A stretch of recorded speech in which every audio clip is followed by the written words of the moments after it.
Bueno, pues buenas noches, bienvenidos, bienvenidas a Catafixia Centro nuevamente.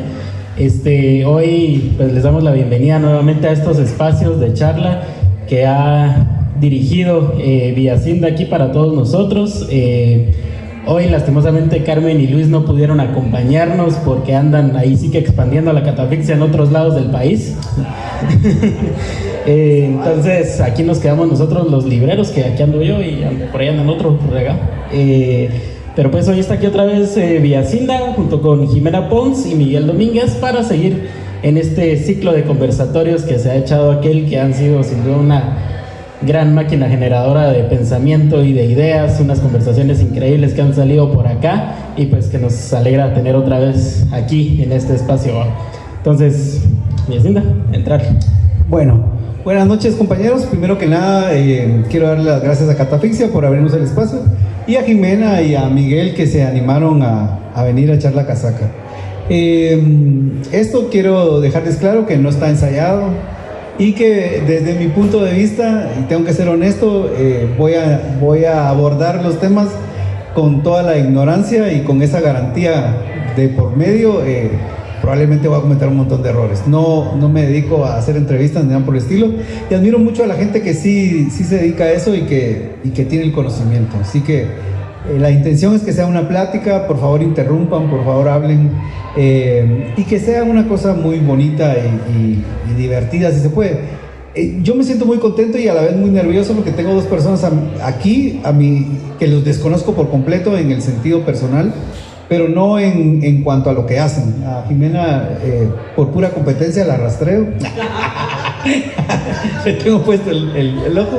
No, pero el trabajo de Jimena sí lo he venido viendo, no sé si voy a ser exagerado, pero unos 20 años por lo menos, que conozco el trabajo de él. Y a Miguel tuve también la oportunidad de conocerlo, pero vamos a empezar a entrar en materia para poder darle forma a esta charla. Yo me voy a tomar la libertad de empezar con un textito que quiero leerles. Va a ser rapidito, espero que no les aburra. Y dice así: cuando uno muere, todo el mundo debe dejar algo detrás, decía mi abuelo. Un hijo, un libro, un cuadro. No importa lo que hagas, decía, en tanto que cambies algo respecto a cómo era antes de tocarlo. Este es un extracto de Fahrenheit 451 de Ray Bradbury. Y curiosamente 451 grados Fahrenheit es la temperatura a la que arde el papel, por eso se llama así.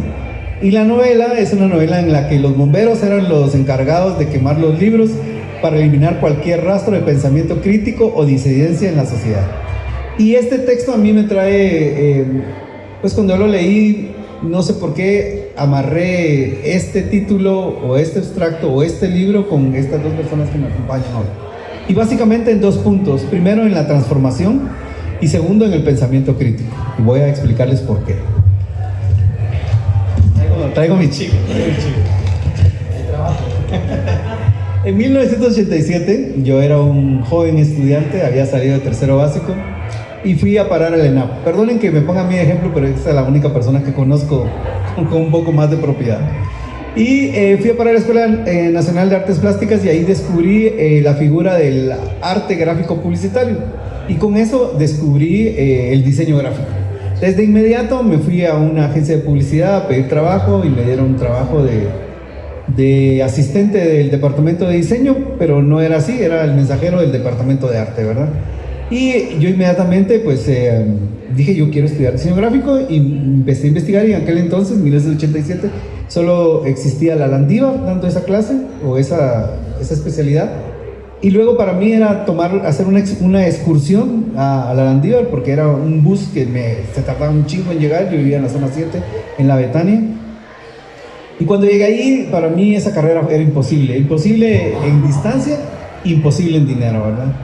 Y esto viene a cuenta porque en febrero más o menos, por ahí un poquito antes de febrero, yo descubrí con mucha sorpresa que Correos estaba ofreciendo un curso de diseño gráfico para principiantes y para intermedios, y lo iba a dar Jimena, o lo estaba dando Jimena. Y para mí eso fue increíble porque yo creo y sigo valorando mucho la figura del maestro y del aprendiz. Y para mí el diseño gráfico en buena medida es eso, es un aprendizaje de maestro a aprendiz en su forma más inocente, digamos, y más trascendental.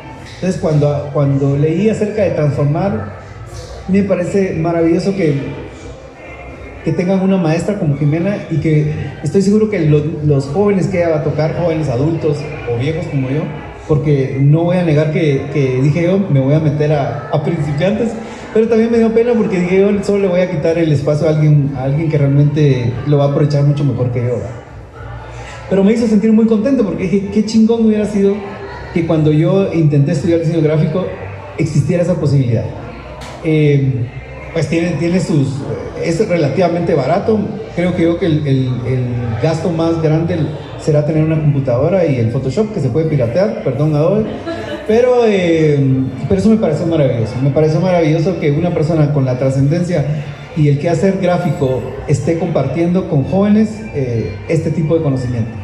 Porque desgraciadamente las universidades no cumplen eso. La universidad tiene una función más económica y ahí ganan los que pagan y punto. Y también hay un poco de compromiso, hay excepciones del maestro como un educador y como alguien que de alguna manera está pasando o heredando el conocimiento.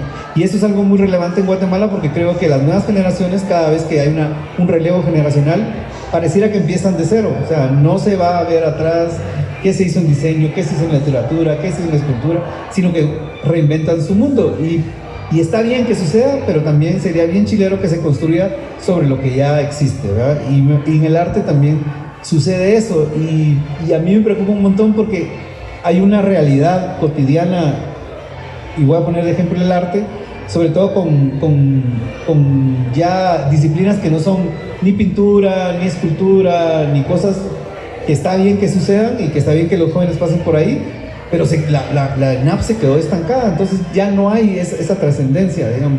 Entonces que personas que no solo son teóricas, sino que son prácticas, como el caso de Jimena, y que tiene una experiencia comprobable en el quehacer gráfico, que esté dando estas clases, a mí me parece una cosa muy bonita. Y te felicito y seguramente por ahí voy a llegar a chutear un día de estos que...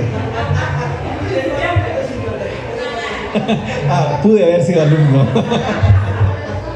Y por otro lado, la sospecha.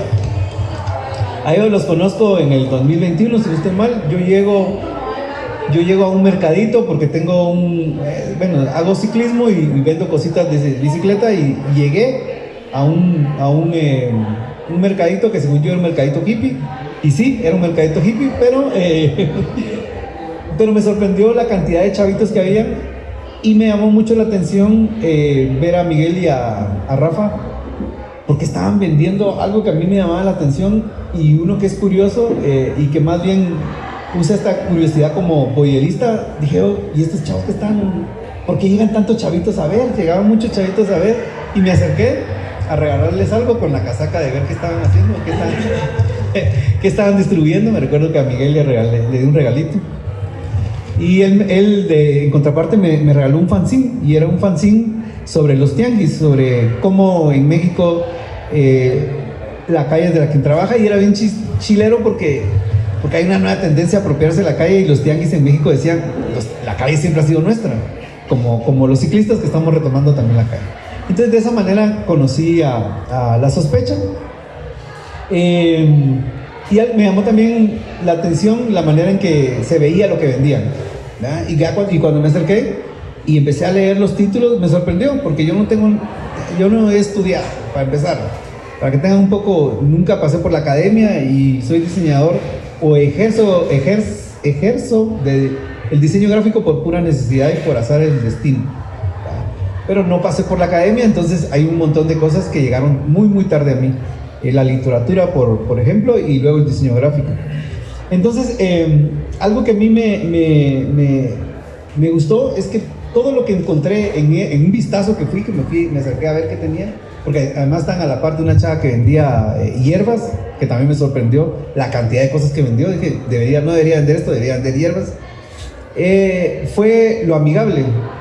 Eran títulos diferentes a lo que yo usualmente leía, pero no estaban enfocados desde una manera como de erudición en cuanto a lo que se leía. Empecé a leer varios y me gustó la manera en que se desarrollaban, ¿verdad? Y para mí fue muy amigable acercarme a títulos que tenían que ver, según yo, con lo social.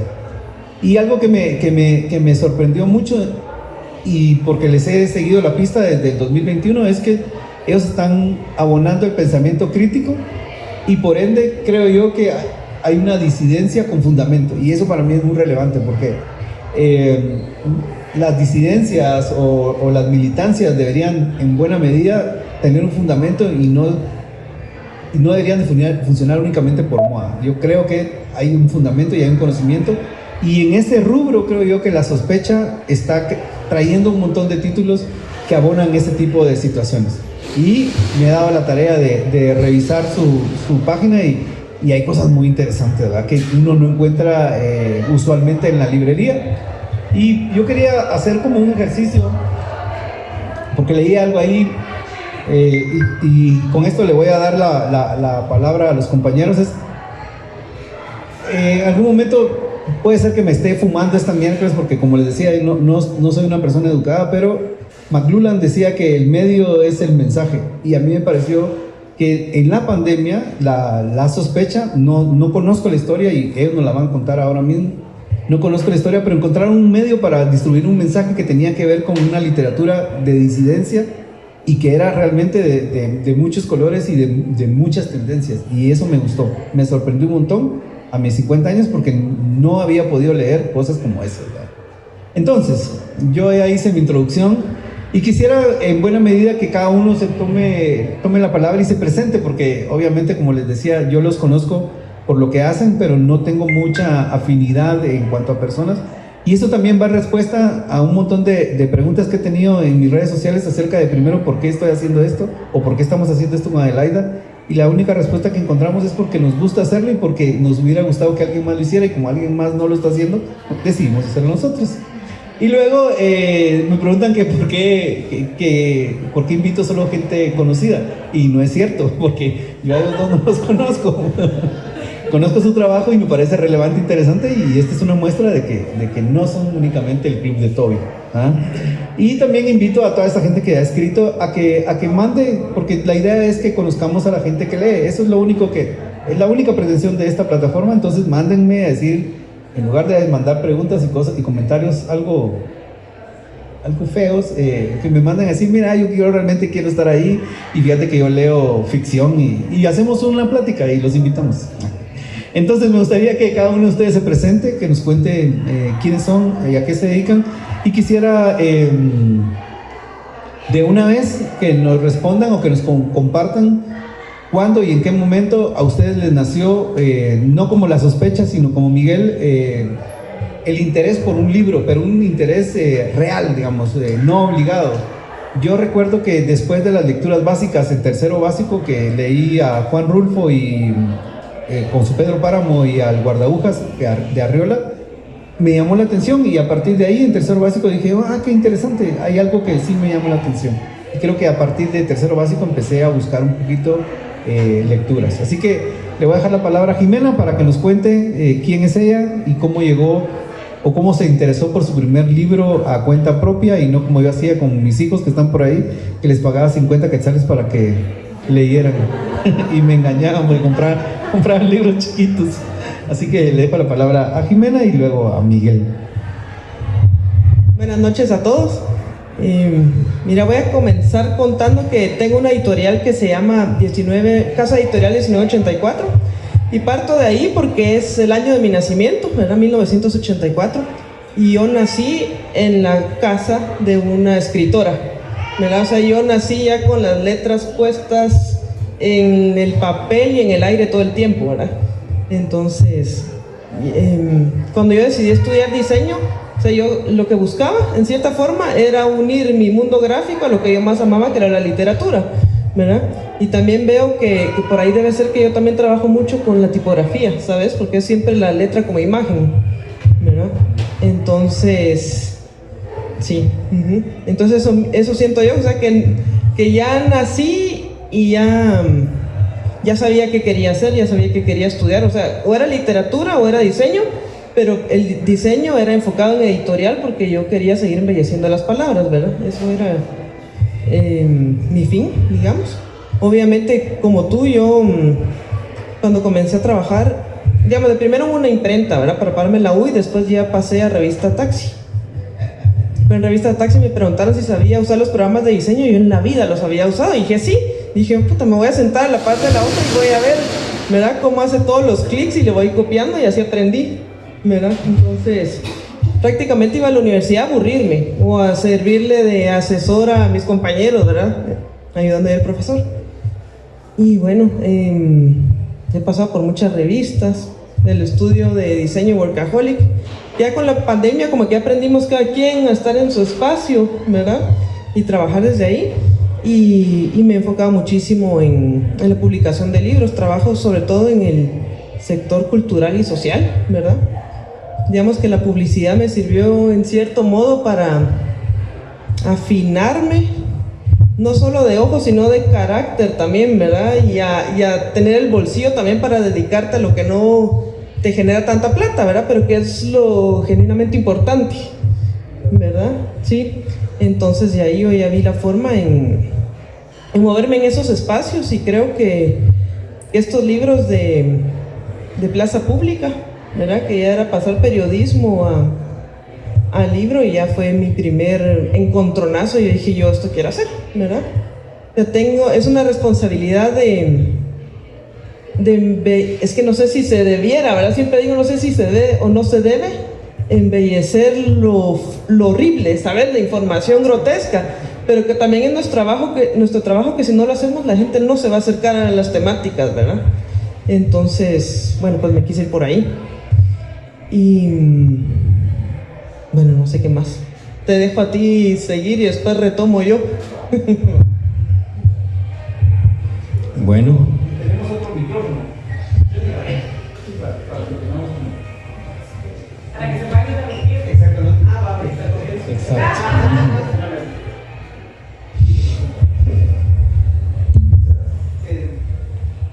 Son 12 que gastar. Vaya. Sí. Bueno, mi nombre es Miguel, yo soy colaborador también en La Sospecha. Personalmente, a lo que me he dedicado ya desde hace bastante tiempo es el trabajo con niñez y con adolescencia.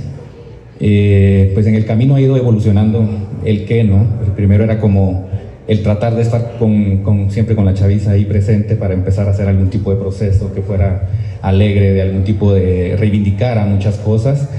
Y para no hacerla muy cansada, creo que en ese caminar de estar trabajando con niños y con jóvenes, me fui dando cuenta, bueno, me tocó darme cuenta que no había realmente muchos elementos en contenidos, en ideas, que estuvieran a la mano de nosotros y que nos permitieran representarnos de alguna manera digna, digamos. Creo que lo que nos quedaba era como siempre toda la información o toda la construcción teórica que te puede dar, digamos, una plataforma ONG y que pues se reduce a un sujeto pobre, ¿no? Del sujeto pobre al pobre yo, ¿verdad? Y a partir de ahí construir agenda. Entonces me acuerdo que en ese tiempo era bastante difícil como tratar de entendernos, ¿verdad? Y representarnos de alguna manera que no fuera también bastante lacerante, como que nos hiciera minúsculos también, ¿verdad? Que no reprodujera esa inferiorización, como el hacernos muy chiquitos. Y entonces en ese caminar pues me fui encontrando con contenidos de algún tipo que tenían que ver con cuerpo, con colonialismo, principalmente con colonialismo, y el encontrar como esa gran esfera de entender el proceso a través de lo colonial, pues fue también algo muy, muy rico porque nos dio muchas herramientas para entendernos y por qué estábamos sintiendo lo que sentíamos, por qué lucíamos como lucíamos, por qué hablábamos de la manera que hablábamos cuando estábamos con cierto tipo de gente, por qué queríamos ser cierto tipo de personas. Entonces eso fue como un quiebre fundamental, pero también nos dimos cuenta que había poco al alcance de nosotros de dónde empezar a ver eso. Entonces en eso empezó una búsqueda.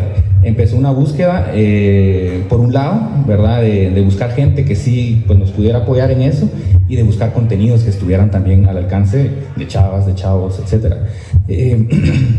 Por una parte nos tocó construirlos, buscar a esta gente y buscar producir audiovisual, texto, contenido en general. Pero por otra parte, pues fuimos descubriendo gente que estaba en estos temas, que estaba en este tipo de disputas, en estas luchas, que estaba también como moviendo estos temas, y que se siente rico encontrar gente que está haciendo eso, como decía Luis, como algunos referentes que ya han abierto camino. Entonces en ese caminar pues tomó bastante tiempo, pero empezamos a buscar los vínculos para poder, digamos, acercarnos en temas, en contenidos, pero también en materiales. Y bueno, en un momento me encuentro con Rafa, también Rafa, mi compañero en La Sospecha, por un proceso en el cual participamos, del cual nos sentíamos totalmente incómodos de participar, pero sirvió para que nos encontráramos, nos conociéramos y compartiéramos esa misma inquietud, esa misma curiosidad, y decidimos, ¿verdad?, empezar ese proceso de traer, de mover, de distribuir, de acercar materiales, contenidos, temas que sabíamos que había gente que estaba buscando eso, ¿verdad? Realmente nuestra intención no es académica, pues no lo digo con algún juicio ni con nada, simplemente no es la intención. Nuestra intención era que eso se moviera, que esos temas se movieran, porque yo creo que el libro a mí me causó un efecto positivo cuando yo me vi en ese libro.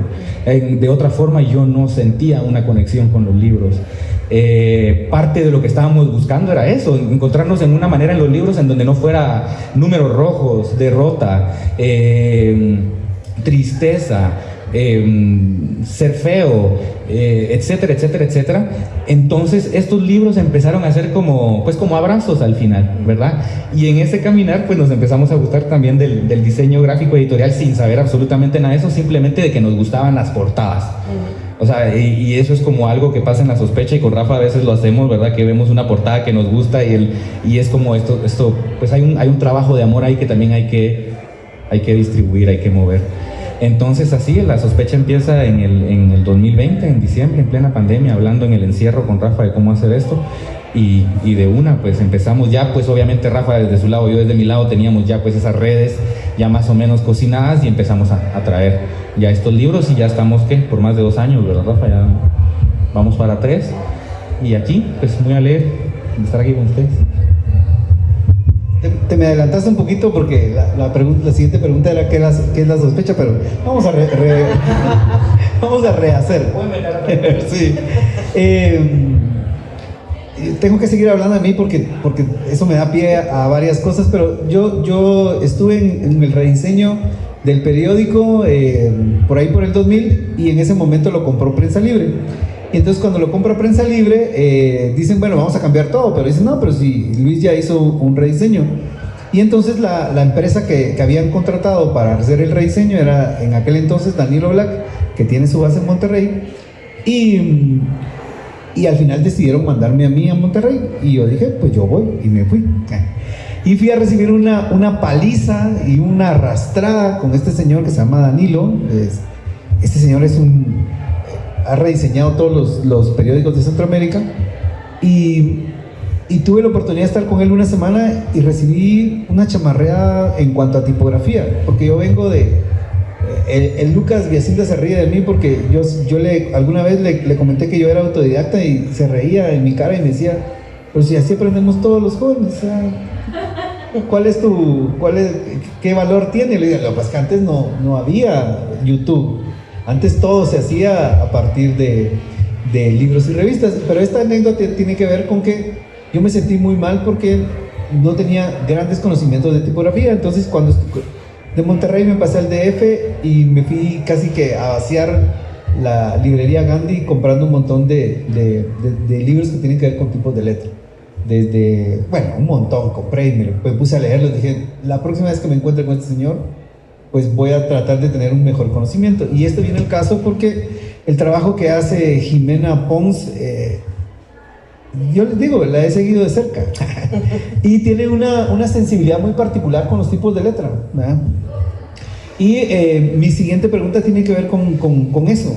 ¿Cómo o cuál es tu proceso de investigación y aplicación de un tipo de letra para ti? Y en el caso de Miguel, para tirarle la pregunta, la siguiente pregunta era ¿qué es la sospecha? Pero ya la respondiste de alguna manera. Pero yo quiero elucubrar aquí una situación. Pareciera ser que el público lector de La Sospecha es una población joven. No es pareciera, es una población joven. Mi pregunta es, y pecando de etiquetar con todo el prejuicio, si esta generación es la generación conocida como woke, y cómo se define, cómo encontró cómo definen ustedes, si no tiene que ver con esta generación, cómo definen ustedes a su lector, no tanto al público, porque no hablemos de público, pero a mí me sorprendió mucho no había visto un fenómeno como tal de cómo la gente se acercaba a llevarse libros. Entonces, me gustaría tener de parte de ustedes dos respuesta a estos dos enunciados. Si quieres comencemos con él porque la pregunta fue tan larga que si la tenés que repetir ya... Gracias, ya estaba.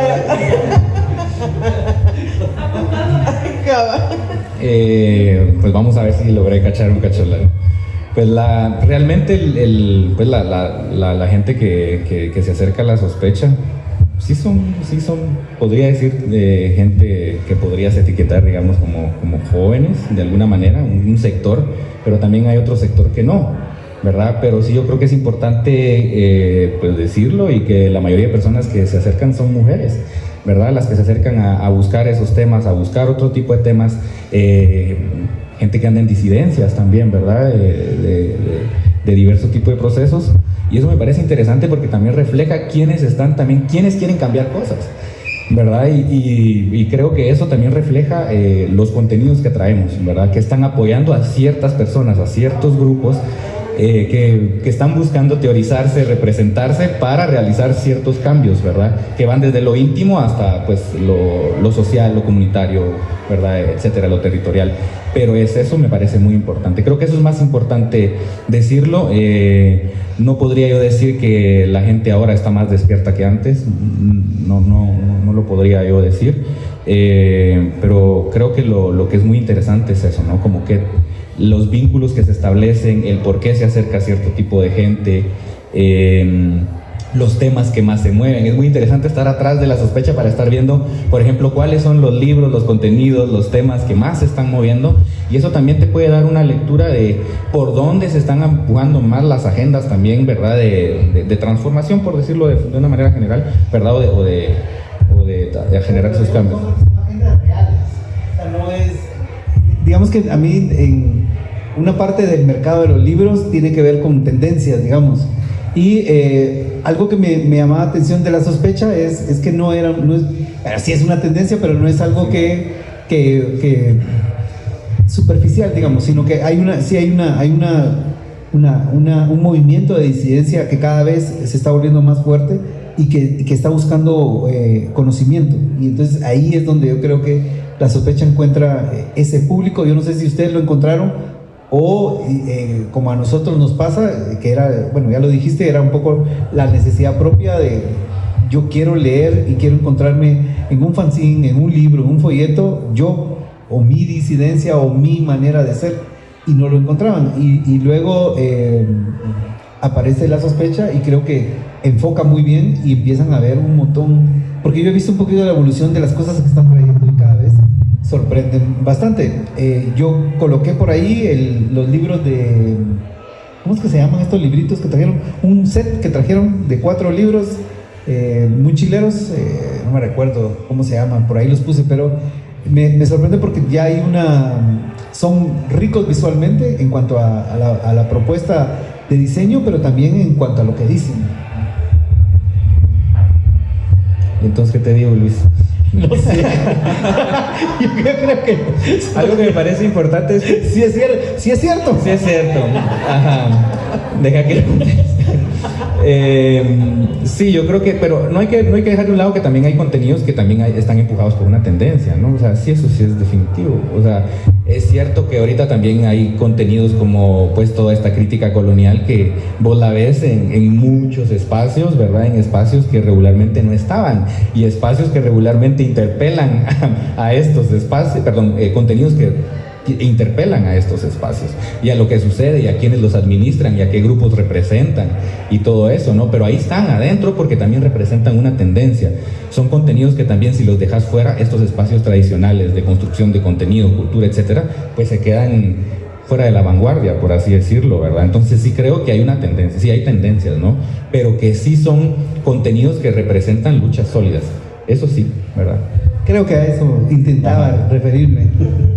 Bueno, y solo para terminar, porque vos lo dijiste y yo lo tengo ahí, y es en esta construcción si todo lo social es político, digamos, y viendo las tendencias, a mí me preocupa y creo que a todos nos preocupa y podríamos teorizar, pero sería interesante también, solo partiendo del conocimiento que tienen ustedes, del contenido que se está consumiendo, para poder adelantarse y vaticinar o encontrar un mecanismo para el cual poder apoyar estos movimientos para que haya una renovación política mucho más rápida.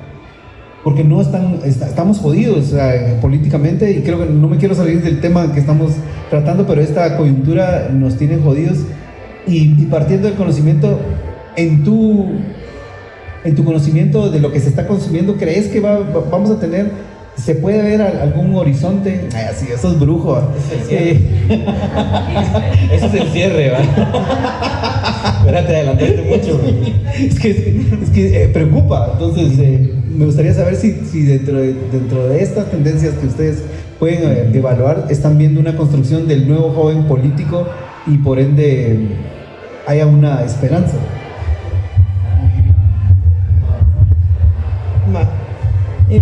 No me recuerdo bien de la pregunta, pero algo tenía que ver con la selección tipográfica. El proceso. Y te iba a decir que si yo me hubiera ido a Monterrey contigo, nos arrastra a los dos. Porque yo tampoco, o sea, si me das un libro, no voy a ir a buscar referencias a libros, ¿verdad? Y a ver si uso una serif, una sans serif. Yo me voy a la persona, ¿me entendés? A tratar de entender al que está escribiendo el libro o el proyecto que tengo. Te voy a leer una cosita aquí que también traigo mi chivo. Sí, sí. Es que está esta escritora que me gusta mucho, que es indo-británica estadounidense, que dice que la voz de quien escribe es aislada y singular. Sin embargo, una vez el libro esté impreso o haya sido publicado, ya no le pertenece, se convierte en parte indisociable del mundo.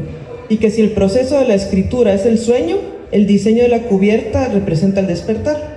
Entonces te habla mucho de la responsabilidad que tiene el diseñador, porque es el primero que va a interpretar su arte en otra forma, ¿verdad? En nuestro caso la visual, ¿verdad? Entonces eso conlleva una responsabilidad fulminante, ¿verdad? O sea, el mismo autor puede odiar su libro si la portada no le hace sentido, ¿verdad? Si se separa de lo que ella o él pusieron ahí. Entonces, hablaba ella también ahí que uno de los mejores, digamos, respuesta portada en texto, literatura que ha habido, ha sido Virginia Woolf, porque las portadas las diseñaba su hermana, ¿verdad? Las primeras ediciones.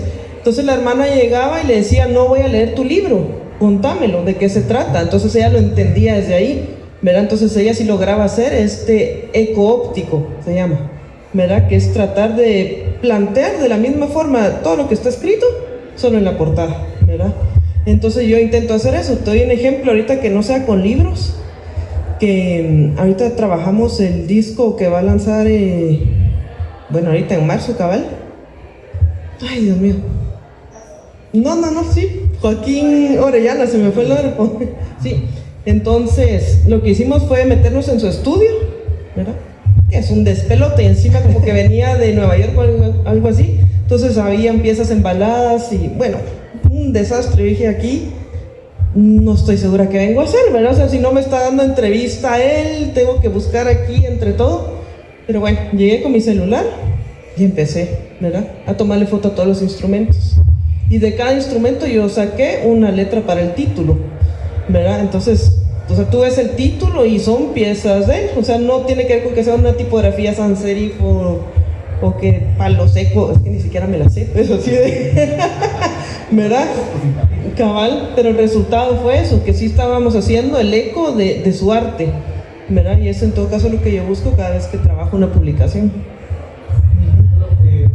Pero digamos que en tu trabajo también hay una, ¿cómo te dije? Una visión preciosista de los materiales.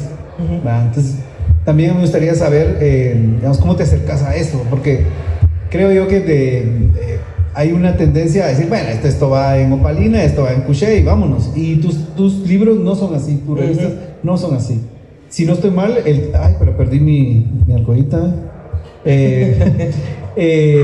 Si no estoy mal, tú trabajaste para Lenin, ¿no?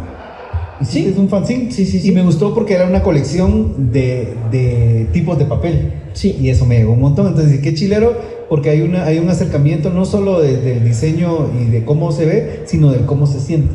Sí, porque por ejemplo, que te digan, que te limiten y te digan solo tenés una tinta, no tiene que ser blanco y negro, ¿verdad? Entonces buscaba yo esa división con los colores, que por lo general me gusta mucho usar el Bond nacional, ¿verdad? Con sus colores, el amarillo, el rosado, el celeste y el verdecito. Y cuando hay presupuesto, digamos, y aparte tenés full color, que lo hacíamos en la revista Plomo, que sí usábamos el papel amarillento para la parte de literatura, ¿verdad? El papel súper blanco para la parte de fotografía, que sí te respalda eso, ¿verdad? Yo creo que esa fue la primera y no teníamos presupuesto. Hasta la segunda.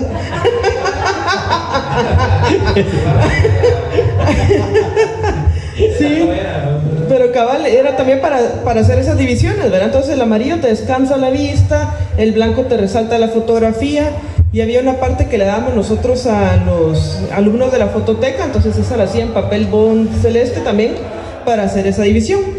E incluso lo hago mucho también en los libros de mi editorial, que eso sí lo tengo acá. Y en este sí había presupuesto, que me gusta meterle doble carátula, ¿verdad?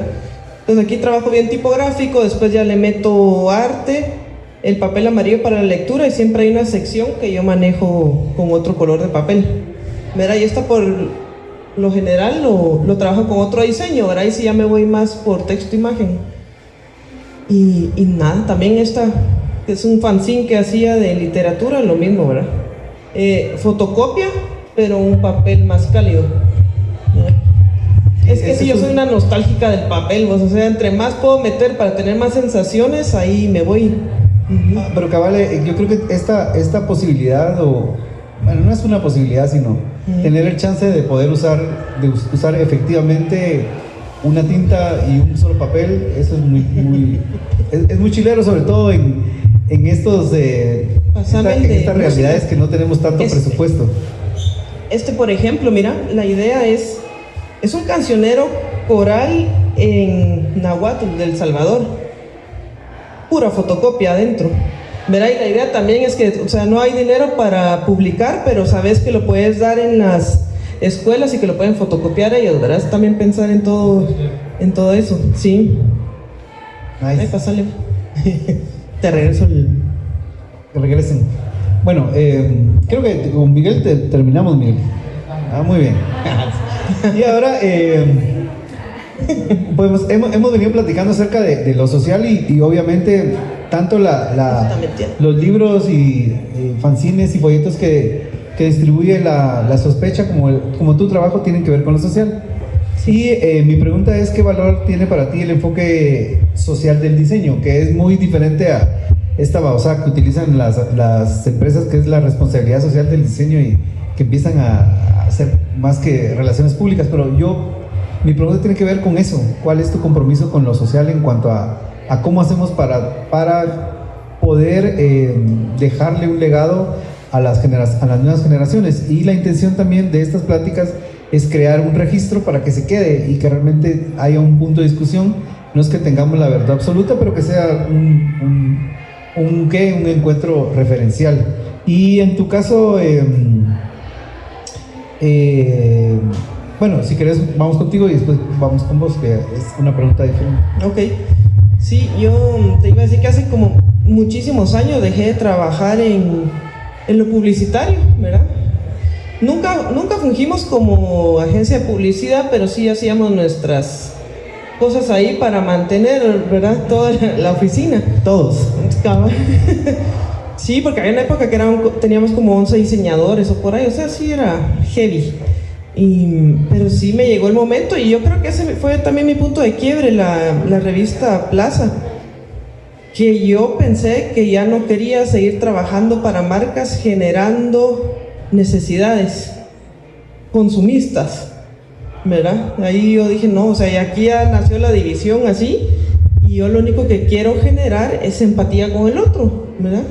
Generar empatía, tratar de crear ese puente que decía yo, que la gente se sienta atraída, aunque pongas un párrafo nada más de esos textos, pero que lo comience a leer, ¿verdad? No sé ni cómo decirlo ya. Por eso soy diseñadora y no oradora, mira, pero eso, sí. Nice. Cabal. Y esta pregunta es para ambos, digamos, en esta realidad digital, ¿qué valor tiene para ambos el libro impreso y por qué leer? Digamos, esta es la gran pregunta que me hicieron mis hijos de pequeñitos, y yo creo que ahora ya la tienen como muy resuelta la mayoría de los tres, pero era explicarles la relevancia de por qué leer, lo que les gusta, lo que les interesa y quizá no lo que se les obliga. Entonces básicamente es qué valor tiene tanto para La Sospecha como para Jimena el libro impreso y en esta actualidad digital, ¿verdad? Y la segunda pregunta es ¿por qué leer? Pues yo creo que leer porque te representa algo, ¿no? O sea, creo que a nosotros en La Sospecha, lo que nosotros mostramos desde La Sospecha es algo que nos representa, es decir, hay un posicionamiento detrás de lo que nosotros queremos distribuir, nos gustaría que eso se leyera, digamos, ¿verdad? Y creemos que hay gente que también le gustaría leer eso, entonces yo creo que es por un gusto, por un placer, por eso que te decía antes que va a haber una representación, va a haber pues ese goce en leerlo, ¿no? Me parece que eso es lo importante, como creo que también trabajando desde educación y trabajar con la niñez y con la adolescencia, siempre tenés que ver, me parecía a mí que yo también estaba peleado con esa obligatoriedad en la lectura, ¿verdad? En que tenés que leer esto, tenés que entender esto es un requisito para ser alguien que sabe cosas, por ejemplo, o esto es cultura, esto no es cultura. También el libro se usó para eso. Y me parece a mí que lo que pues en el caso de La Sospecha es llevar libros que sean representativos para una persona, para un grupo, etcétera, ¿no? Eso me parece que les represente una identificación y un placer en la lectura. El libro, pues en físico, pues es un placer también, ¿verdad? Creo yo que sobre todo, ¿no? Me parece que eso, porque ahora pues como vos hablas de la era digital, pues obviamente pues tener acceso a esos libros, incluso las mismas editoriales pues ahora te permiten descargar de la misma página también el libro, ¿no? En un PDF, y puedes comprarlo también en físico. Entonces eso me parece interesante, me parece pues muy agradable esa idea de que el libro es un placer, ¿verdad? Sí, y yo no soy antidigital, ¿verdad? Pero yo paso todo el día en la pantalla y yo sí necesito cambiarme al papel. Y también siento que todo lo digital es efímero, ¿verdad? O sea, sí, descargaste el PDF, lo leíste y ahí se va a quedar en tus archivos en la compu, ¿verdad? En cambio siento que estos tienen muchísima más visitación, se dice, no sé. Bueno, llegas y lo ves y llega alguien a tu casa y lo agarra, ¿sabes? Como que va a ser más vivido el libro, ¿verdad? Y también había leído yo de esta cosa que se llama el libro desnudo, que si es digital, ¿para qué puta la portada, verdad? O sea, la única función de la portada es proteger el libro, ¿verdad? Así, de primas a primera, ¿verdad? Por eso existe. Exactamente. Entonces también hay muchos ensayos sobre esto, ¿verdad? De cómo cambia el libro ya cuando es digital. Pero también la belleza de poder acceder a un título así, cuando no lo encontrás en Guatemala, es divino, ¿verdad? Que, sí. Por ejemplo, yo escucho, gracias ahí que me pasaron el chivo, un podcast que se llama Hablemos Escritoras, y es solo entrevistas a mujeres de todo el mundo, ¿verdad? Escritoras, cineastas, de todo, una exquisitez de trabajo. Entonces yo voy escuchando eso y hay entrevistas en que yo no he terminado y ya estoy comprando los libros en línea porque las necesito leer, ¿sabes? Entonces esa facilidad también me parece a mí increíble de lo digital, pero no, jamás pienso que nos deberíamos desligar de lo físico. E incluso escuchaba la vez pasada, no sé con quién estamos hablando, que los jóvenes es cierto que compran más en línea, pero cuando ya leyeron el libro ya lo quieren tener en papel, ¿verdad? Porque es algo que tú atesoras, ¿verdad? Lo atesoras más físicamente, sí, total.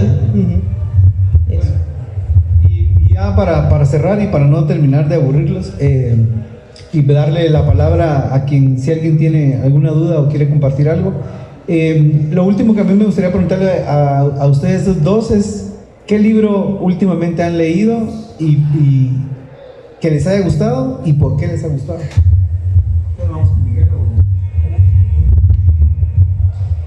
Fíjate que yo el año pasado dije, puta, yo no he leído este año, pero es porque yo no había comprado libros, ¿verdad? Pero todo mi trabajo es leer. Yo trabajo con muchas editoriales, entonces yo soy la primera que está leyendo los libros, ¿sabes? Antes de que salgan. Ahorita, ajá. Uno que me gustó mucho, que si no estoy mal lo presentan esta semana en El Salvador, se llama Llorar como la lluvia. Mira, una cosa que yo leyendo el libro, la página 1 para hacer la portada, dije, puta, va a llevar mis lágrimas esta cosa. Ya se van a salir, pero es bien fuerte porque habla de todos los feminicidios en México. Entonces como que te hace una intro cada rato, sale la noticia, matan a no sé qué y no sé qué y no sé qué, y ella hace poemas a cada mujer que se nombra ahí. Mira, me destrozó el libro, o sea, no lo puedo terminar de leer, pero la belleza dentro de todo eso, ¿verdad? Está exquisitamente escrito. Entonces ese es el que yo tengo ahorita en mente. Yo el último que leí ahorita fue este de Telarañas de Regina José Galindo. Me gustó mucho, realmente llegué a ese libro por casualidad. No lo había buscado realmente, pero me impactó mucho la fuerza que tiene las letras de ella. Realmente me sorprendió muchísimo, así que ese que quería decirlo. Un libro que no tenemos en La Sospecha, pero que sigue siendo un libro que yo recomiendo muchísimo, es La maravillosa vida de Oscar Wilde, de Junot Díaz. Hablando de esto, de los libros, ese libro lo leí hace muchísimos años, pero fue la primera vez en donde un libro, pues me vi ahí. Y me vi ahí no solo, digamos, como hablábamos, como nos representaban antes, sino también alguien que podía hablar de política, que podía hablar de música, que podía hablar de cultura hip hop, que podía hablar de política, raza, etc. Era fascinante en una cotidianidad, masculinidad también. O sea, era un libro que podía condensar todo, era como una serie, digamos, en un libro muy bien narrado, muy bien contado, con una capacidad de traer referencias musicales, por ejemplo, pues que te representan. Para mí era difícil eso, ¿verdad? Como encontrarme en esas referencias y buscarlas, y después ese libro siempre lo ando como si puedo darlo, lo doy. Y pues esos dos creo yo, o sea, el último es ese, ambos no están en La Sospecha, pero creo que hablando de uno de los libros que a mí realmente, por ejemplo, es un pilar de la decisión de iniciar un proyecto como La Sospecha, es de Silvia Rivera Cusicanqui, ¿no? De Bolivia. Ella creo que pues fue también como un soporte súper bueno para trabajar educación, para trabajar imagen, fascinante. O sea, y ese sí es como algo que creo que fue para mí muy importante personalmente, pero en mi apuesta hacia La Sospecha fue ese libro. Por ejemplo, gente como Silvia Rivera se tiene que conocer, se tiene que mover, se tiene que distribuir en los formatos que sea posible, ¿no? Bueno, pues con eso le damos la palabra si alguien quiere colaborar con una pregunta. Si no, vamos a pasar a los anuncios parroquiales. Tenemos un set de stickers allá en el escritorio. Si alguien quiere llevarse un recuerdito, puede quitarle el cariño a unos cuantos tukis y llevarse unos sus stickers. Así que, ¿alguna pregunta? ¿Alguien que quisiera comentar algo? Yo quería preguntar a mí sí me interesa saber qué está leyendo la gente, o qué es el libro que más se lee en La Sospecha. Un poco porque yo conocí a La Sospecha y también me encantó, soy fan, y los libros me los consigo ahí porque es bien difícil conseguirlos en Guatemala. Entonces hay que viajar y no todo el mundo tiene acceso a estar viajando y traerse los libros, ¿no?, en la maleta. Entonces sí me interesa saber qué está leyendo la gente, o qué es el libro que más se lee en Guatemala. Sí, Rafa está revisando en tiempo real el Excel de La Sospecha para darte el dato más exacto.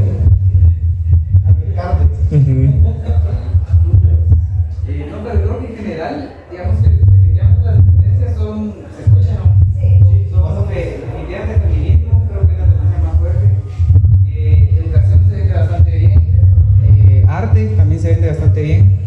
pero a mí me gustaría también mencionar lo que no se vende mucho, y son cosas que hemos traído desde hace 2 años y ahí están en la librera, que es pensamiento africano, todo lo que tiene que ver con pensamiento africano. Quizás lo que más se lee un poco es feminismos africanos o crítica desde lo afro al tema del pensamiento disidente, pero puramente pensamiento africano sí no se ha movido mucho.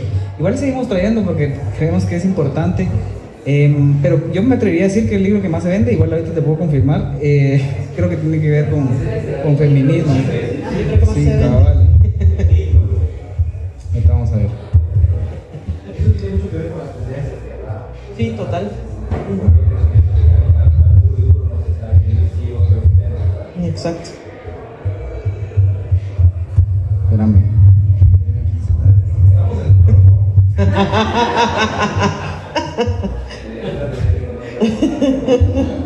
Hablo por mi diferencia de Pedro Lemebel, es el más vendido. Hablo por mi diferencia de Pedro Lemebel. Sí, lo lingüístico es político, de Yasnaya Aguilar, no sé si la conocen, mexicana también, Miche. Ese también libro es el más vendido. Hablo por mi diferencia también, ahí hay que quitarle porque nosotros lo regalamos así. Bueno, sí, pero...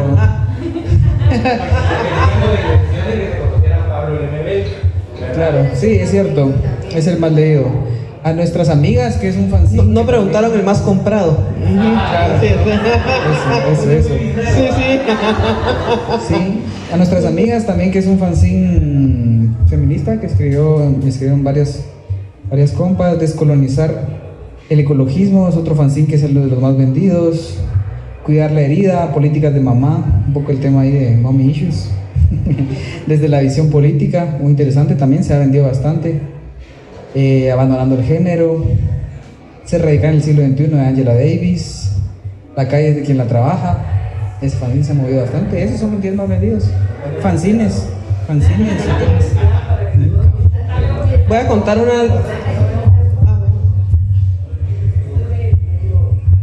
Buenas noches y mucho gusto a todos. Está súper interesante todo lo que hablaron y conocí un montón de cosas como las 2 editoriales que no las había escuchado y que voy a averiguar más acerca del tema.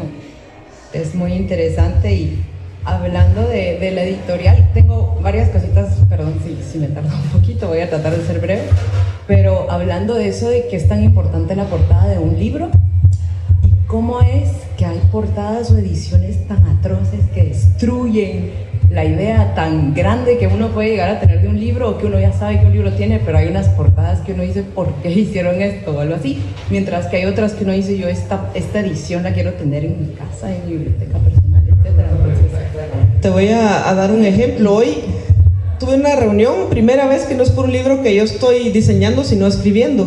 Entonces había un equipo de diseñadores. Y empezamos a hablar del tema, que todavía no voy a decir cuál es. Y la chavita asombrada, ay, de verdad, y todo eso ahí en ese lugar. O sea, ni siquiera se había tomado el tiempo de investigar sobre qué putas estaba diseñando. ¿Me entendés? O sea, ¿cómo vas a hacer algo que funcione para ese libro, verdad? Si ni siquiera sabes, no te has empapado del tema. Entonces yo creo que también ese desligue del diseñador con el escritor es el... Y qué responsabilidad, de verdad, total, para una editorial tener un título tan importante. Y he visto que pasa mucho también con editoriales grandes, o sea, porque como ya solo hay grupos ahí, ya solo lo están macheteando, digamos, ya no está esta relación personal, ¿verdad?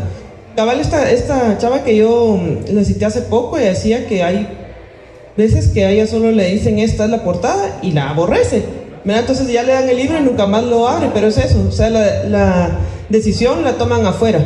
Claro, sí, qué triste eso, pero era sí, un comentario que decía yo que es horrible. Por ejemplo, aquí estamos llenos de libros. Pero también pasa lo contrario, que hay portadas tan bonitas, porque yo soy de esas pendejas que cae y compra por la portada, y cuando lo empiezo a leer digo, a la gran pucha, ¿verdad? Sí, cabal. Otra cosa que me llamó la atención, que Revista Taxi, cuando yo la vi que apareció, me fascinó. Y que ahorita que la mencionaste otra vez, sí. Era una revista súper linda, sí. Pero me frustra que duró muy poco tiempo. Y que me llama la atención que en Guatemala, y tal vez estoy generalizando y estoy mal en generalizar, pero muchos de estos proyectos tan buenos no duran. se quedan siempre como unas cuantas ediciones, y tengo muchos ejemplos de los que he visto, y es triste porque a veces uno está en búsqueda de ese tipo de cosas, y ¿qué será que no tiene tanta duración? Te voy a decir, de primero, la mentira es que cada quien ya quería viajar por un rumbo. La verdad es que fue una ruptura amorosa dentro del lugar y todo se destrozó, ¿verdad? Entonces eso sí nos dio mucha cólera. Porque Sí, era genial, y porque tengo todavía ese era uno de una. los ejemplos de revistas que era súper autosostenible, ¿verdad? Y que no dañaba el diseño por meterle publicidad, incluso la publicidad era generada casi siempre ahí adentro, ¿verdad? Pero eso fue así por una ruptura amorosa. Ahora ya sé. Ahora, ponle después que nosotros tuvimos la revista Folk y La Plomo, ya estábamos pasando a la generación en que todo se estaba pasando a digital. Entonces venían las marcas y nos decían, nosotros les damos todo el presupuesto, pero si la hacen en línea, ¿verdad? Y nosotros seguíamos de necios apuntándoles al papel. Entonces ahorita sostener algo en papel es muy jodido, ¿verdad? Y a eso le sumas que el papel en los últimos 2 años ha subido terriblemente, ¿verdad? O sea, imprimir ya es un acto de rebeldía, diría que sí. Sí, ahorita coticé para un cliente unos libros y me llega la cotización por 700 y pico mil quetzales. O sea, decirme, no. Y suponete si se le pone, porque me recuerdo que esa revista era bien lujosa, el papel, todo de la impresión era demasiado lujosa. Eso me parecía una casa que decía yo, harán, esto es un lujo, y era gratis. Sí. Entonces, si hubiesen proyectos que tal vez más económicos para producir y vendibles, pero un precio accesible, claro, con el que uno diga, tal vez hasta lo aprecia uno más y lo compra uno. Y fíjate que también viste La Rara.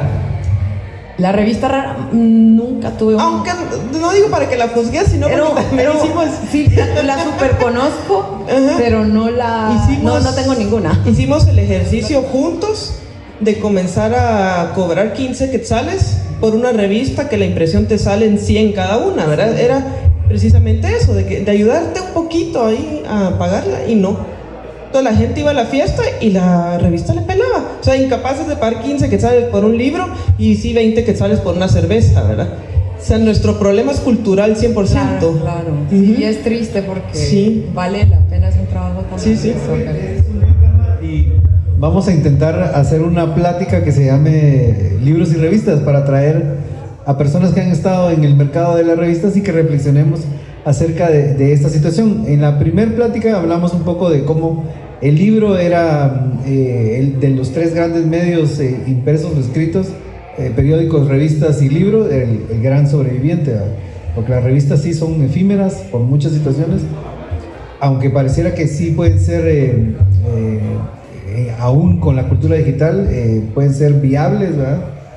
Pero acá no son muy pasajeras y efímeras. Entonces sí sería chilero traernos a 2, 3 personas para poder platicar de eso, porque han habido revistas que realmente han marcado un hito.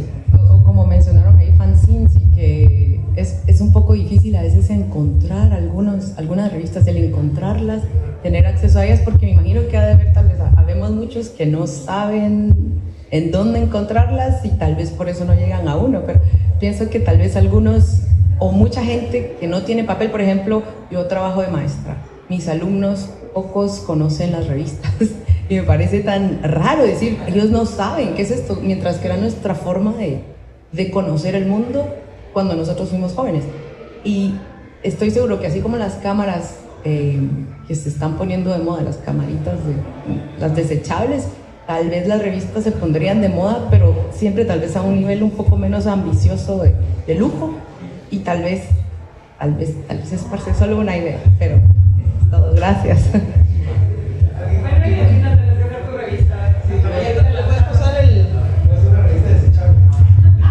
Hay que hacer un evento de cervezas y libros, entonces pones en la compra de tu cerveza de 100, llévate gratis un libro. Yo tengo una pregunta para Jimena. Yo siento que el diseño... ¿Ahora sí? Yo tengo una pregunta para Jimena. Siento que el diseño es como una labor bien interesante donde creo que tú mencionabas cómo leías y cómo ese proceso de entender la obra del libro era lo que te hacía como generar estas imágenes. Entonces creo que es como un proceso de transcribir palabras a imágenes. Creo que lo veo de esa manera. Quisiera preguntarte cómo es ese proceso. Creo que al final, creo que el resultado final termina siendo como una catarsis de tu entendimiento de la obra. Y eso se me hace como algo bien interesante. No sé si como que logras conectar con cada como obra que haces, digamos, viendo como todos los ejemplos que nos pasaron. Son como cosas bien fuertes y también como eso no, como estar expuesta como esta vulnerabilidad tan fuerte de leer este tipo de cosas. ¿Te ha afectado también como en tu día a día? Esa sería como otra pregunta. Tengo más preguntas, perdón si me pierdo un poco, pero mi otra pregunta sería, en cara a referencias, ¿quiénes dirías que son como tus referencias como más grandes? ¿Cuál sería tu portada favorita, como que has visto?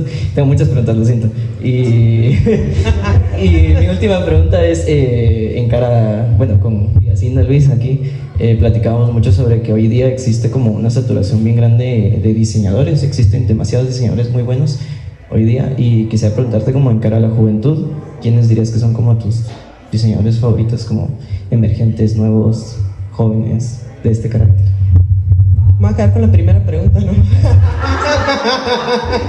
No, fíjate que eso que decías de estas publicaciones que son bien fuertes, y sobre todo que yo lo editorial lo trabajo de noche porque nadie me chinga, ¿verdad? O sea, no tengo la interrupción del WhatsApp, de llamadas, de correos, nada. Entonces, digamos que comienzo a trabajar 5 de la tarde y ya me voy toda la madrugada en eso. Puta, las pesadillas que tenía cuando trabajo lo periodístico es impresionante, porque vas leyendo de, bueno, se incendiaron el bus y te van detallando cómo sale ese niño quemado y afuera está lloviendo y empieza a sonar la piel, ¿sabes? Con cada gotita. Puta, todas esas imágenes se me metían a mí así y eran pesadillas y pesadillas y pesadillas, ¿verdad? Obviamente también cuando no es periodístico, sino que es cultural o de arte, pues es una exquisitez, ¿verdad? Ya me siento en la más salsa, que conozco mucho de las obras y todo. No sé por dónde iba, ni para dónde iba, pero, o sea, eso, que sí lo lees y lo sentís, ¿verdad? O sea, y le das vueltas y le das vueltas. Hay libros con los que tal vez de primas a primeras no tengo este link, ¿verdad? Tal vez, por ejemplo, te voy a decir el último de Elena Galindo, Manual para perder la identidad, porque ella está hablando de maternidades, ¿verdad? Y yo todavía no he estado ahí, ¿sabes? Entonces a mí me costó ese libro 1 año y medio digerirlo, ¿verdad? 1 año y medio, y cuando ya lo tenía metido en mí, se lo diseñé en 2 días, ¿sabes? Pero es eso, ¿verdad? O sea, todo me toma diferente tiempo asumirlo, pero no te voy a poder trabajar algo que no haya pasado ya por mí, ¿verdad? ¿Cuál era tu portada favorita de las que haces? ¿Cuál es la que más? Difícil pues, pero... Sí. Te voy a decir una que no he hecho, pero sí tuve que ver con la forma en que se iba a hacer, y sí es de mi editorial, que es Diccionario de Objetos Olvidados, de la famosa Marilyn Boror, ¿verdad? Porque ahí estás hablando de este olvido y también del lenguaje, ¿verdad? Y el lenguaje lo encuentras en los tejidos, ¿verdad? En la indumentaria. Entonces todas las portadas tienen bordado por ella y su mamá. Entonces a mí esa exquisitez que no puedes hacer en todos los proyectos se me hace un plus, es de mis favoritos, pues. Sí. Y la última pregunta era, ¿tienes alguno de los diseñadores jóvenes que hayan visto? Fíjate que no sé qué tan jóvenes son, pero Bosa Reyes, el que hace Letra Calle, el Jonathan Jock, el Yaveni de León, esos 3 son de mis favoritos. No son tan jóvenes. No, Yo viendo para ver si eso todavía me jalaba un poquito. Cabal. Adulto contemporáneo.